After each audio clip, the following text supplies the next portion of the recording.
오늘 여호수아 4장 15절에서 24절 말씀 가지고 12돌 믿음의 증거를 상속하라라는 제목의 하나님 말씀을 함께 나누도록 하겠습니다. 지금 우리나라는 계엄령 선포 이후 혼란스러운 전국의 시간을 보내고 있습니다. 이런 혼란 속에서 어떻게든 위정자들은 또 각 정당들은 민생을 안정시키고 또 저마다의 정당의 주도권을 잡고자 다양한 정책들을 발의하고 국민들의 마음을 얻으려고 불철주야 아마 애를 쓰고 계실 것입니다. 가장 관심을 갖고 있는 정당의 정책 카드는 요즘 단연 상속 문제가 아닌가 생각을 합니다. 모든 국민들에게 해당하는 것은 결코 아니지만 그만큼 중요한 이슈가 되는 정책이기도 합니다. 어느 나라든 어느 시대든 상속세를 완화하려는 쪽과 상속세를 유지하려는 쪽은 언제나 줄다리기가 계속되어 왔습니다. 그 나라 또 국민의 미래를 위해서 어떤 지점이 가장 좋은 것인가에 대해서 각 정당들은 국민들의 마음을 읽으려 하고 또 그 안에서 가장 좋은 점을 찾아가려고 합니다. 사실 상속세라는 것은 유언장 공증세라고 처음에 불렸다고 하더라고요. 한 300년이 넘게 영국의 한 1600년도 후반에 유언장 공증세라는 이름으로 상속세를 부과했는데, 그때는 사실 상속세라기보다는 일종의 서류 발급 비용, 민원 발급 비용에 가까운 정도의 비용이었다고 해요. 근데 그 이후에 이제 한 300년 정도가 지나고 이제 영국에서는 상속 규모에 따라 1%에서 최대 8%까지 재산에 따라 차등하여 상속세를 부과했다고 합니다. 우리나라 일제강점기 때에도 현대적인 상속세의 기준이 마련되었던 적이 있었는데 한번 들어보세요. 500만 원 이상은 16%의 상속세를 부과한다. 5천 원 이하는 상속세를 면제한다. 아주 간단하죠? 그러면 궁금하실 거예요. 1910년 이 정도의 500만 원은 어느 정도의 돈이었을까? 어느 정도 될 것 같으세요? 한 10억, 20억 얘기하시는데 더 쓰셔야 됩니다. 네, 450억 얘기고요. 상속세 이건 이제 극히 일부에 해당하는 부분이니까 여러분은 모르셔도 돼요. 네, 상속세 면제 기준이 더 중요하잖아요. 5천 원, 5천 원이 당시에 어느 정도였냐면 사대문 안에 좋은 기와집이 500원이었대요. 5천 원이면 사실은 이제 대다수의 국민들에게는 상속세가 부과되지 않았다는 것이죠. 아주 부유한 정말 0.001%의 이제 세금을 매기고 했었던 세가 있었습니다. 그럼 왜 상속세를 부과할까요? 이 세법 그 시행령 안내에 보면 소득세 측면에서 불로소득의 측면이 좀 있기 때문에 상속세를 부과한다. 부의 세습을 억제하고 다음 세대에 균등한 기회로 출발선의 재조정을 위해서 상속세를 부과하기도 한다라는 표현이 있습니다.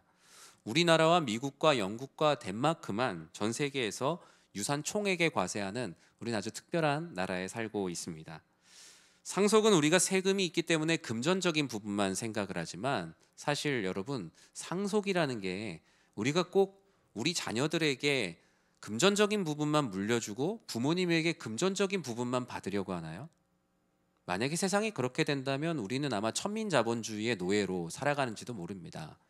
그러나 우리가 부모님으로부터 승계받고 또 우리 자녀들에게 계승하는 여러 가지 많은 상속의 가치는 우리의 성품도 있고 성격도 있고 습관, 행동 양식, 인생, 신앙의 철학, 여러 가지 많은 것들을 우리는 상속합니다. 그리고 그 무엇보다 가장 중요한 상속, 바로 하나님을 나의 하나님으로 믿는 그 고백, 그리고 예수를 그리스도라고 고백하는 그 신앙의 고백, 예수를 나의 구원자로 믿는 그 믿음의 상속자가 되어야 될 줄 저는 믿습니다. 여러분, 자녀들에게 왜 상속을 하죠? 상속을 하는 이유는 아주 간단합니다. 지금의 나 때보다 우리 자녀들이 조금 더 잘 살았으면 하는 마음이죠. 그런데 하나님을 하나님으로, 예수를 나의 그리스도라고 믿는 그 믿음은 그냥 조금 잘 살기를 바라는 정도가 아니라 우리를 영원히 살게 하는 가치가 그 안에 있습니다. 그러면 우린 당연히 이 믿음의 증거를 상속하는데 최선을 다해야겠죠.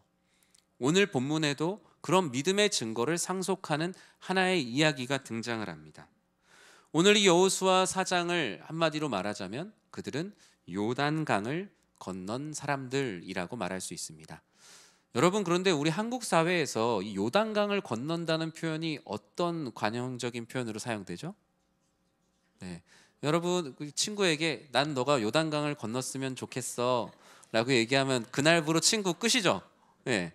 이 요단강이라는 게 사실 성경에 많이 등장을 해요. 예수님께서 세례를 받으시고 오늘 말씀에 이스라엘 백성들이 가나안 땅으로 들어가는 데 있어서 하나님께서 그들에게 은혜를 주시고자 하는 자리예요. 그런데 우리에게는 철로역정을 너무 열심히 읽으신 것 같아요. 철로역정 맨 뒤에 보면 마지막 천국으로 가기 전에 죽음의 강이라는 곳, 그곳을 이제 많은 사람들이 요단강이라고 부르는데, 그러다 보니까 예수님을 안 믿고 신앙생활 안 하는 분들도 이 요단강을 건넌다라는 표현은 곧 죽는다라는 말을 해서 우리 교회에서 서로 요단강을 건너길 바랍니다 이런 말을 잘 안 한 이유도 거기 있어요. 그러나 오늘 본문에서는 우린 요단강을 건너야 되는 사람들이에요. 왜냐? 여호수아 4장 전에 우리가 지난주에 신명기 말씀을 같이 나눴죠. 신명기 말씀은 장소의 이동이 없습니다. 왜냐? 가나안 땅으로 들어가기 위해서 모압 평지에서 하나님께서 모세를 통해서 우리 이전에 이런 불순종의 죄를 지었고 이런 실패가 있었고 이런 오답이 있었는데 정답은 이거다.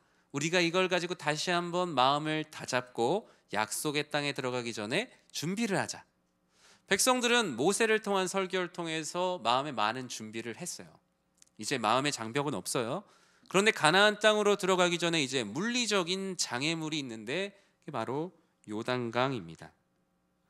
요단강은 가뭄 때는 그냥 훌쩍 뛰어넘을 수도 있는 시내에 불과하지만 범람할 때, 당시 이 말씀이 쓰여지던 때 범람할 때는 물가에조차 이르기 어려울 정도로 큰 강이었다라고 말합니다.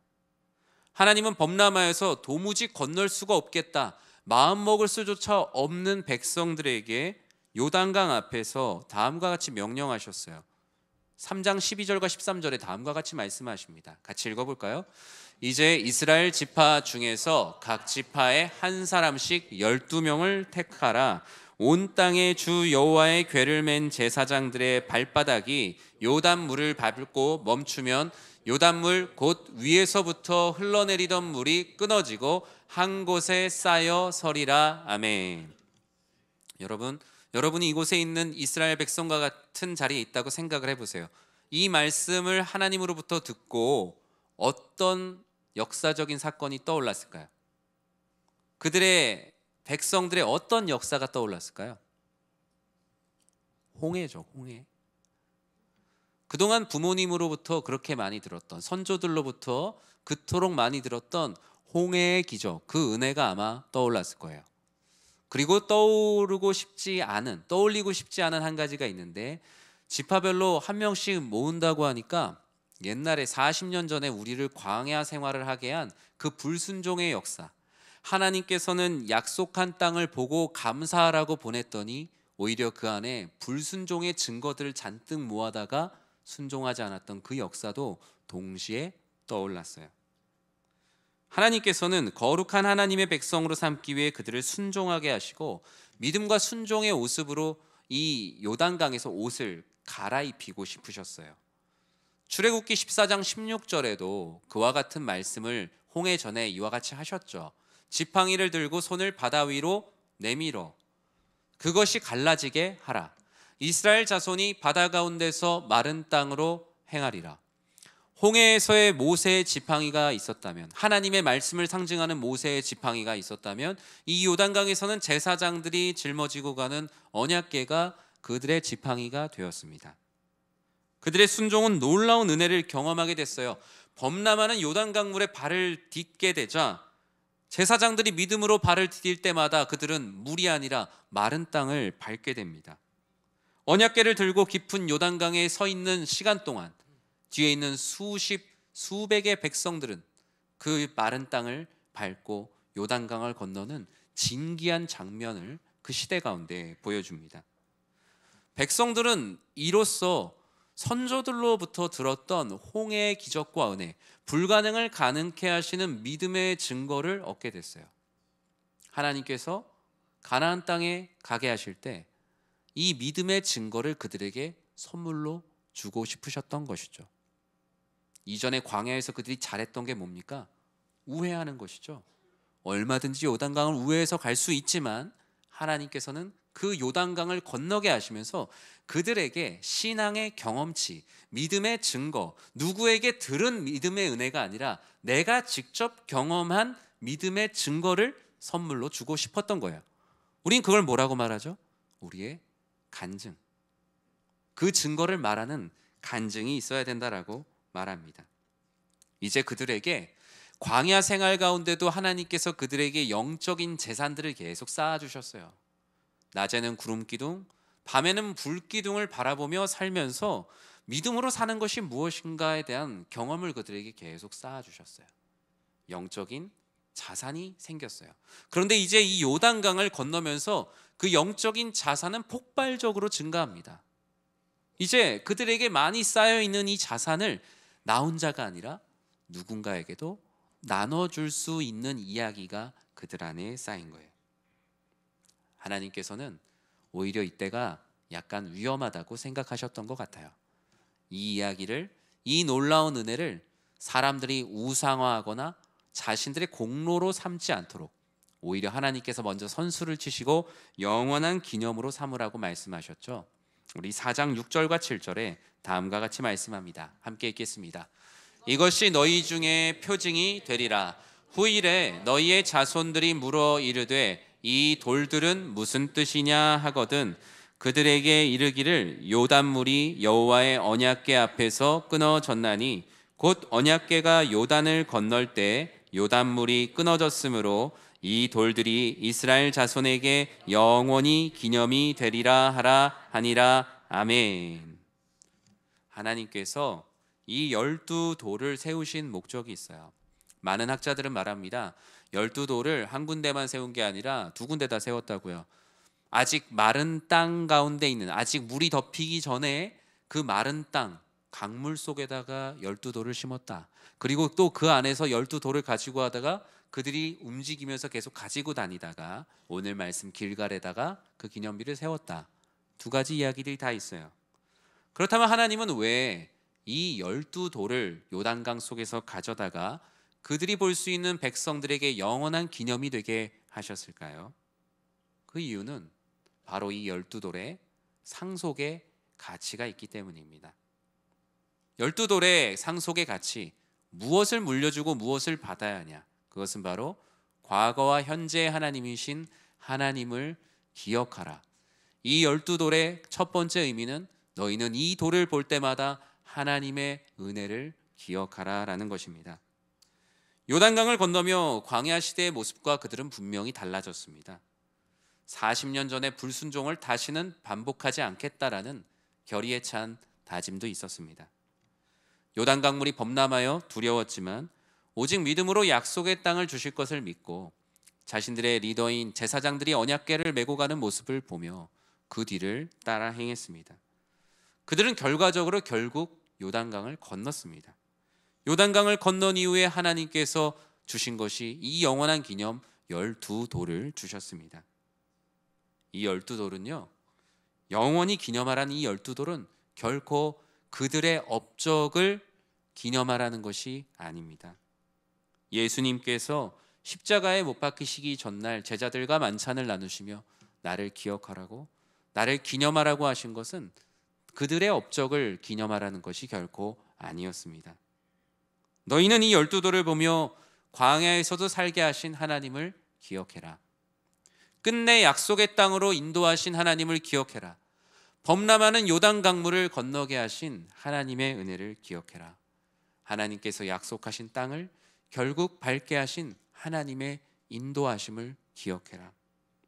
요단강을 믿음으로 건너게 하신 하나님을 기억하게 하시는 기억의 도구로 이 12돌을 사용하셨다는 거예요. 여러분, 성지순례라는 말 아시죠? 성지순례. 사실 우리 개신교 신학에서 성지순례라는 표현이 이게 딱 정확히 맞는 표현은 아니에요. 왜냐하면 우리가 하나님을 찬양하고 예배드리는 그 모든 곳이 사실은 다 성지예요. 어느 곳만 성지는 아닌데 이해하기 쉽도록 기독교 유적 답사 이런 걸 이제 성지 순례라는 표현을 쓰는 것이죠. 성지 순례를 가면 거기에 뭐 이곳에 옛날에 교회가 있었습니다. 이 지하에서 많은 사람들이 기도를 했습니다.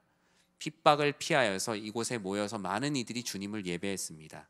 또 어떤 곳은 가면 예수님을 믿는 사람들이 이곳에 끌려와 고문을 당했습니다. 그리고 나서 두 가지로 크게 갈려요. 지금은 어떻죠? 라는 질문에 지금은 여기는 교회가 아니라 그냥 관광 명소가 됐습니다.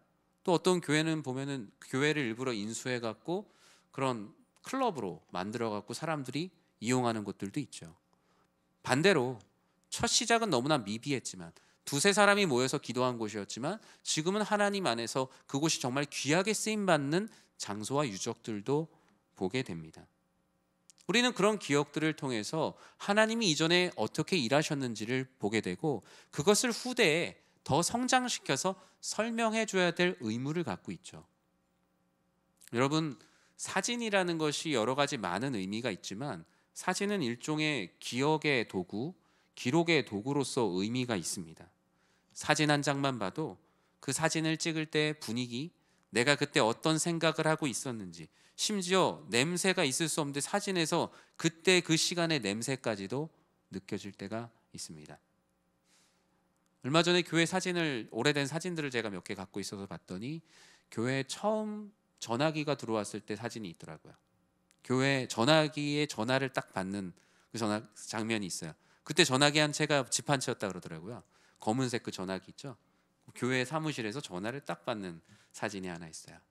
교회가 처음 차를 샀을 때 사진도 있습니다. 그때는 하여튼 뭘 사면 같이 사진 찍었던 것 같아요. 근데 지금은 좀 귀찮은 일일 수 있는데 그때 어른들께 되게 감사한 것 같아요. 그때 그렇게 찍어줘서 그걸 보고 과거에 하나님께서 우리 교회 공동체 가운데 이렇게 일하셨구나. 예배당도 하나님이 일하신 것에 대한 기억의 도구죠. 예배당 오늘 밖에 나가서 한번 머릿돌을 찾아보십시오. 그 돌들 안에 하나님께서 얼마나 많은 은혜를 심어 주셨겠습니까? 교육관을 보셔도 작년에가 교육관 지은 지 30년이 됐어요. 30년 전에 그 교육관을 지을 때 성도님들의 마음, 우리는 그 건물을 통해서 하나님이 행하신 일들을 기억합니다. 사랑하는 성도 여러분, 이 12돌의 말씀을 우린 들으면서 한 가지를 꼭 생각해야 합니다. 지금 나의 삶에 이 12돌과 같은 하나님의 하나님 되심을 증거할 수 있는 믿음의 증거가 있는가? 내가 살아가는 나의 삶뿐만 아니라 나의 자녀들, 나의 후손들, 나의 친구들에게, 믿지 않는 이들에게 하나님의 일하심을 보여줄 수 있는 12돌과 같은 믿음의 증거가 내 안에 있는가? 사랑하는 성도님들의 삶과 가정과 우리 교회 가운데 정말 이런 하나님 안에 믿음의 증거가 켜켜이 쌓여가는 공동체가 되길 진심으로 축복합니다. 우리의 영적인 재산의 현황을 우리는 늘 생각해 봐야 합니다. 우리의 기본적인 금전적 자산만 중요한 게 아니라 내 영적인 재산의 현황은 어떠한가? 오히려 내가 하나님 앞에 진실하게 살지 못해서 자녀들에게 믿음의 부채를 물려줘야 되는 상황인가? 아니면 내가 하나님을 진정으로 만나고 거룩하게 살아가서 읽어놓은 그 믿음의 유산을 남겨줄 수 있는가? 자녀의 입장에서 우리는 부모님의 금전적인 재산만 물려받으려고 혈안이 되어 있는가? 아니면 부모 세대에 살아내신 하나님을 향한 신실한 믿음과 사랑을 물려받으려고 부단히 애를 쓰고 있는가? 우리는 양쪽에서 모두 생각해 봐야 합니다. 왜 우리가 믿음의 12돌을 세우는 이야기가 필요하냐? 이 12돌을 보며 요단강을 건너본 적이 없는 세대가 물어볼 거거든요. 21절에 보면 이렇게 말씀합니다. 같이 읽어볼까요? 이스라엘 자손들에게 말하여 이르되 후일에 너희의 자손들이 그들의 아버지에게 묻기를 이 돌들은 무슨 뜻이니까 하거든. 여러분, 자녀들이 어느 날 묻는 거예요. 아빠에게 하나님은 어떤 분이셔? 하나님께서 아버지를 통해서 일하신 이야기가 있어요? 하나님이 어머니를 통해서 하나님의 위대하심을 드러낸 이야기가 어머니의 인생 가운데 있으세요? 저에게 물려주세요. 알려주세요 라고 말한다면 무엇라고 답할 수 있겠습니까? 그 대표적인 믿음의 증거가 무엇이냐고 보여주겠습니까? 나는 교회를 10년 다녔어. 30년 다녔어. 내가 이 교회 장로님이야, 안수 집사님이야, 권사님이야. 아이들은 그 설명에 관심이 없습니다. 어떤 이야기가 있냐고요. 그러니까 이력서에 기독교에 쓰는 게 아니라 하루하루 그리스도인으로 살아내면서 좌충우돌하는 어떤 이야기가 부모님께 있냐고 물어보실 거예요. 그때 오늘 말씀에 이 요단강을 건넌 사람들처럼 우리에겐 요단강을 건너고 12돌을 세운 이야기가 있지. 여전히 두렵고 힘들었지만, 범람하는 요단 강물을 보며 주저하고 싶을 때가 많았지만, 그 하나님의 말씀을 바라보며 그 약속을 바라보며 두려운 마음에 한 걸음 한 걸음씩 걸었을 때 마른 땅을 밟게 하신 그 놀라운 이야기가 나에게 있단다. 사랑하는 성도 여러분, 주 안에서 화목하고 건강한 가정과 교회는 그냥 그 혈연이나 모임 자체가 정체성을 규정하지 않습니다. 그것은 어떤 이야기가 그 공동체 가운데 쓰여지고 있는가가 그 공동체의 정체성을 결정하는 거예요. 교회라는 이름이 붙어 있다고 해서 교회는 아니에요. 교회라는 이야기를 써내려가는 공동체가 교회죠. 예수 안에서 화목한 가정이라는 타이틀을 붙인다고 해서 그 가정이 예수 안에서 화목한 가정은 아니에요. 예수 안에서 화목한 가정으로 살아내는 이야기가 있을 때 예수 안에 화목한 가정인 것이죠. 저는 우리 사랑하는 성도님들의 삶에 이런 믿음의 증거가 쌓여가는, 하나님을 기억하는 이야기가 쌓여가길 진심으로 축복합니다. 오늘 이 12돌은 두 번째로 우리에게 미래적인 소망, 우리가 어떻게 살아야 될지를 말씀하고 있어요. 그것은 하나님을 경외하는 삶을 살아야 한다는 것이죠. 우리 24절 말씀 같이 읽어보겠습니다. 이는 땅의 모든 백성에게 여호와의 손이 강하신 것을 알게 하며 너희가 너희의 하나님 여호와를 항상 경외하게 하려 하심이라 하라. 아멘. 이는 왜냐하면이라고 읽으면 좋습니다. 왜냐? 왜 12돌을 주셨냐? 왜냐하면 땅의 모든 백성들, 하나님을 믿지 않는 백성들에게까지 우리를 구원하신 여호와의 손이 강함을 드러내기 위해서, 그리고 너희의 하나님 여호와를 항상 경외하는 증거가 되기 위해 난 너희들에게 12돌을 세우게 하였다라는 것이죠. 우리의 인생에도 이런 하나님을 경외하는 12돌이 필요합니다. 누군가가 나의 인생을 보고 내가 대단하다고 하는 게 아니라 너를 그렇게 만든 하나님이 대단한 분이시구나라고 고백하는 일이 있어야 됩니다. 우리의 가정을 보고 하나님을 믿지 않는 사람들이 우리 선생님 가정이 왜 그런지 모르겠는데 하나님을 믿어서 하나님이 복을 주시나 봐요. 믿지 않는 사람도 보고 그 모습을 고백할 수 있어야 돼요. 마치 백부장이 예수님의 십자가의 죽음 앞에 그는 진실로 하나님의 아들이었다 라고 말할 수 있는 것처럼 말이죠. 이 12돌은 우리가 세상을 경외하지 않고 타인을 경외하지 않고 나를 숭배하지 않도록 중심을 잡아주는 경외의 무게중심이 됩니다. 인간의 가장 중요한 무게중심은 하나님을 경외한다라는 이 중심추가 반드시 있어야 돼요. 그러나 이 하나님을 경외한다는 중심추가 무너지면 우리는 세상을 두려워하고 세상을 공경합니다. 다른 사람과 끊임없이 비교하며 다른 사람과 비교하는 삶을 삽니다. 나 자신을 경배하며 하나님 앞에 더 이상 발전이 없는 주저하는 삶을 살게 돼요. 이 12돌이야말로 하나님을 경외하는 우리의 심령의 중심을 잡아주는 것입니다. 여러분의 삶에도 믿음의 증거가 하나님을 경외하는 무게중심이 되시길 주님의 이름으로 간절히 축복합니다. 말씀을 맺습니다. 말씀의 제목처럼 이 12돌은 우리가 믿음의 증거를 상속하는 것과 매우 닮았습니다. 여러분, 믿음은 채무가 아니죠. 여러분의 신앙생활의 가치가 자녀에게 물려주고 싶지 않은 빚이 아니라고요.